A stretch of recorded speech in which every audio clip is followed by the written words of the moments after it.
आज हम आपको पुनः बौद्ध धर्म से संबंधित कुछ विशेष जानकारी देने जा रहे हैं। बौद्ध धर्म से संबंधित प्रमुख स्थापत्य में स्तूप, चैत्य और विहार आता है मित्रों। तो स्तूप क्या हुआ था आपको हम बताते हैं कि जब भगवान बुद्ध की मृत्यु हुई थी यानी कि निर्वाण प्राप्त हुआ था, तो उनके सब का जो अवशेष था यानी कि राख था, उसको प्राप्त करने के लिए 8 से ज्यादा राजाओं में क्या हो गया कि विद्रोह हो गया उनके राख को प्राप्त करने के लिए। तो एक ब्राह्मण ने सलाह दिया कि इस राख को 8 भागों में बांट दिया जाए, और वही हुआ।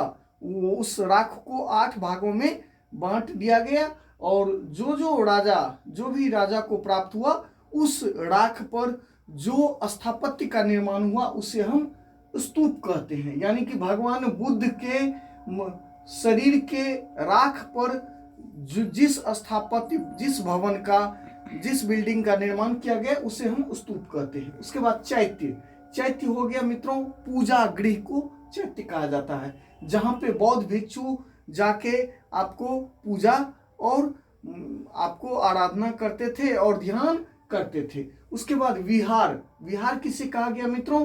तो मठ, जहां पे बौद्ध भिक्षु लोग बरसात के समय या आपको आराम करने के लिए विहार में शरण लेते थे। उसके बाद जैसे कि आपको एक बौद्ध ग्रंथ में वर्णित है कि अशोक जो हीनयान, बौद्ध धर्म के ही हीनयान संप्रदाय को मानते थे, इन्होंने 84,000 स्तूप का निर्माण करवाया था। इसमें सांची का स्तूप सर्वाधिक महत्वपूर्ण है मित्रों। सांची का स्तूप कहाँ है? आपको मध्य प्रदेश के रायसेन जिले में। उसके बाद भरहुत स्तूप का जो है सो भरहुत स्तूप है। तो सांची के स्तूप का खोज किया था जनरल टेलर ने, और भरहुत स्तूप ये भी मध्य प्रदेश में है, इसको अलेक्जेंडर कनिंघम ने खोजा था।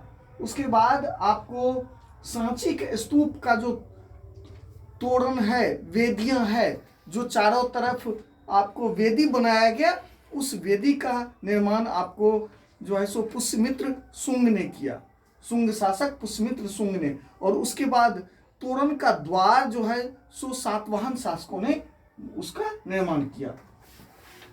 उसके अब कुछ महत्वपूर्ण जो स्तूप है मित्रों, सारनाथ का धमेख स्तूप है, नागार्जुन कोंडा का स्तूप है, केसरिया स्तूप है, केसरिया का स्तूप चंपारण के लौरिया नंदनगढ़ में है बिहार में। अमरावती का स्तूप जो महाराष्ट्र में है, अमरावती का स्तूप आंध्र प्रदेश में सातवाहन शासकों ने बनाया था। और विशाख शांति स्तूप राजगीर में आपको स्थित है। उसके बाद चैत्य, कार्ले का चैत्य जो महाराष्ट्र में है मित्रों, सबसे बड़ा चैत्य है कार्ले का चैत्य। उसके बाद लोनावाला महाराष्ट्र में स्थित है, और भाजा का क्षेत्र है, कोंडाने। उसके बाद कन्हेरी का क्षेत्र, कार्ले और कन्हेरी का क्षेत्र जो चैत्य जो महाराष्ट्र में स्थित है, सर्वाधिक महत्वपूर्ण है। महाबोधि मंदिर बोध गया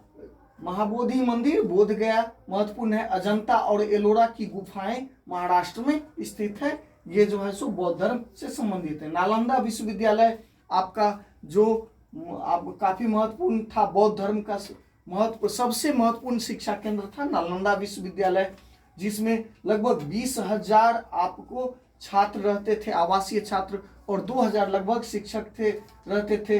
फायान वेनसांग जो है सो इसी विश्वविद्यालय में आके आपको बौद्ध धर्म का शिक्षा ग्रहण किया था। चीनी बौद्ध यात्री विक्रमशिला विश्वविद्यालय, जिसमें आपको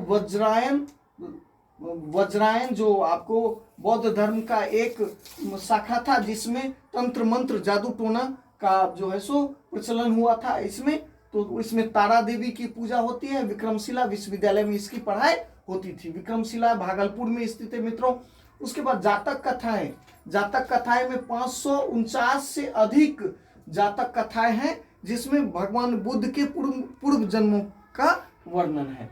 उसके बाद आपको उदंतपुरी जगदल विश्वविद्यालय उदंतपुरी, इसमें तंत्र मंत्र का जो है सो महत्वपूर्ण ये केंद्र था इसमें। उसके बाद बौद्ध धर्म का पतन, मित्रों बौद्ध धर्म के पतन के बारे में भी हम आपको कुछ बताने जा रहे हैं। बौद्ध धर्म का परिवर्तित स्वरूप, इस बौद्ध धर्म में जो है सो विभिन्न शाखा, विभिन्न अनेक संप्रदाय में बट गया, जैसे कि थेरवाद, वज्रायन, महायान, हीनयान, उसके बाद आपको जो है सो ये थेरवाद हो गया, वज्रायन, महायान, हीनयान आदि कई संप्रदायों में, कई भागों में बट गया बौद्ध धर्म। इस वजह से बौद्ध धर्म का पतन हुआ। वो इसमें तंत्र मंत्र, जादू टोना, भगवान के रूप में भगवान बुद्ध को जो है सो मूर्ति बना के पूजा गया, और साथ ही आपको ये जो बिहार था, चैत्य था, ये सब धन संग्रह का केंद्र बन गया, और इसमें आपको जो है सो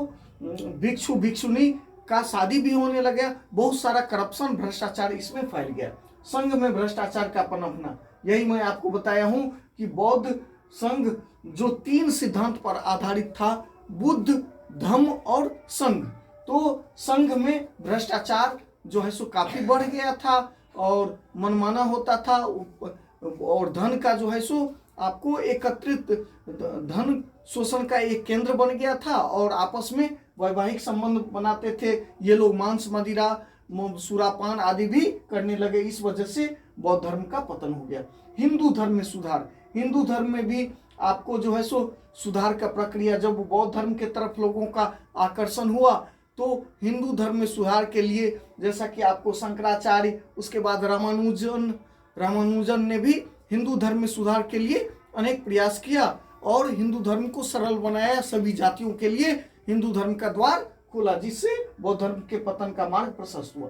उसके बाद विभाजन, हम बताए हैं आपको बौद्ध धर्म का परिवर्तित स्वरूप, ये अनेक भागों में बट गया, अनेक शाखा में बट गया। थेरवाद, वज्रायन, महायान, हीनयान। उसके बाद राजकीय संरक्षण का अंत। मित्रों बौद्ध धर्म की उन्नति में राजकीय संरक्षण का बहुत बड़ा योगदान है, और पाल वंश अंतिम शासक था, पाल वंश बंगाल का। उसके बाद बौद्ध धर्म को किसी भी प्रकार का जो है सो संरक्षण नहीं मिला। इस वजह से आपको प्रारंभ में क्या होता, तो अशोक, कनिष्क, हर्षवर्धन आदि बहुत सारे शासक, बिंबिसार, ये सब जो है सो बौद्ध धर्म को काफी प्रश्रय दिए थे, लेकिन बाद में पाल वंश के शासकों के बाद किसी भी प्रकार का संरक्षण नहीं मिल पाया। इस वजह से भी इसका पतन अग्रसर हुआ। विदेशी आक्रमण, क्योंकि चैत्य को विदेशी आक्रांता लोग समझते थे कि चैत्य में क्या है कि धन का केंद्र था चैत्य, और काफी ज्यादा करप्शन था। तो चैत्य पर, स्तूप पर, उसके स्तूप पर नहीं, लगभग मतलब विहार पर उन्होंने आक्रमण किया। जैसे बख्तियार खिलजी का नाम आता है, जिन्होंने नालंदा विश्वविद्यालय को लूटने का काम किया था।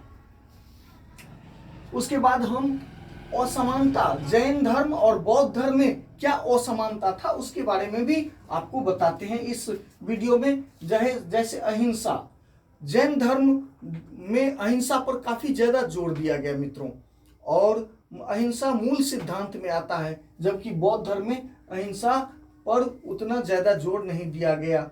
और उसके बाद निर्वाण बौद्ध धर्म और जैन धर्म दोनों में जो है सो आपको निर्वाण का प्रचलन था। निर्वाण अंतिम आपको लक्ष्य था सभी भिक्षुओं का, परंतु जैन धर्म में क्या था कि शरीर त्यागने के बाद निर्वाण प्राप्त होता था। लेकिन बौद्ध धर्म में जो है सो जो व्यक्ति अष्टांगिक मार्ग का पालन कर लिया, वो जो है सो अपने जीवन काल में ही आपको निर्वाण प्राप्त कर लेता था।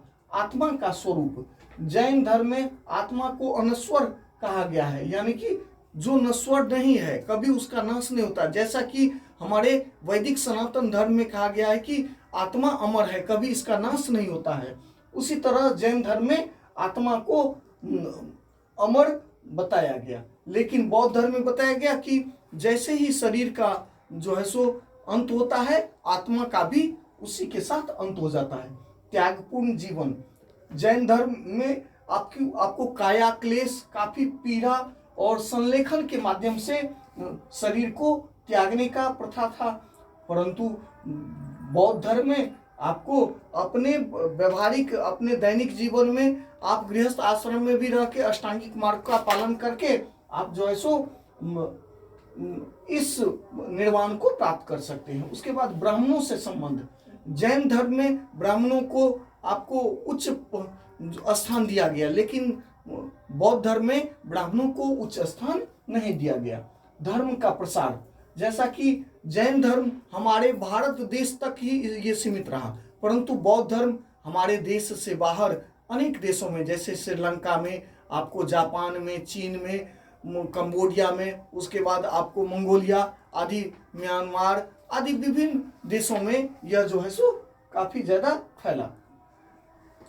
मूर्ति पूजा, मूर्ति पूजा का जो प्रचलन है जैन धर्म में, आपको महावीर स्वामी का जो प्रतिमा है उस पर मतलब पूरा नंगा प्रतिमा का जो है सो निर्माण किया गया, उसका पूजा किया जाता था। लेकिन बौद्ध धर्म में आपको भगवान बुद्ध का विभिन्न कलाओं से युक्त जो है सो प्रतिमा बना के उनका पूजन किया जाता था। राजाश्रय, राजाश्रय में बौद्ध धर्म को ज्यादा राजाश्रय प्रशय मिला जैन धर्म के तुलना में, इसीलिए बौद्ध धर्म का विकास आपको अंतर्राष्ट्रीय स्तर पर हुआ। उसके बाद भाषा, दोनों जैन धर्म जो है सो प्राकृत भाषा का प्रयोग किया, अब जबकि बौद्ध धर्म ने पाली और संस्कृत भाषा का प्रयोग किया। अब दोनों में हम आपको कुछ समानता बताते हैं, जैसे कि जैन धर्म और बौद्ध धर्म, दोनों धर्म आपको वैदिक सनातन परंपरा के विरुद्ध जो है सो आपको शुरुआत हुआ था। दोनों धर्म जाति धर्म के आधार पे किसी भी प्रकार का भेदभाव नहीं करता था। दोनों धर्म के जो आपको गुरु थे यानी कि प्रवर्तक थे वो क्षत्रिय कुल के थे। उसके बाद दोनों धर्म में निर्वाण जो है सो मोक्ष प्राप्ति को जो है सो समान माना गया। तो ये आपको जो है सो कुछ महत्वपूर्ण विशेषता दोनों धर्म में है। थैंक यू मित्रों, बहुत बहुत धन्यवाद।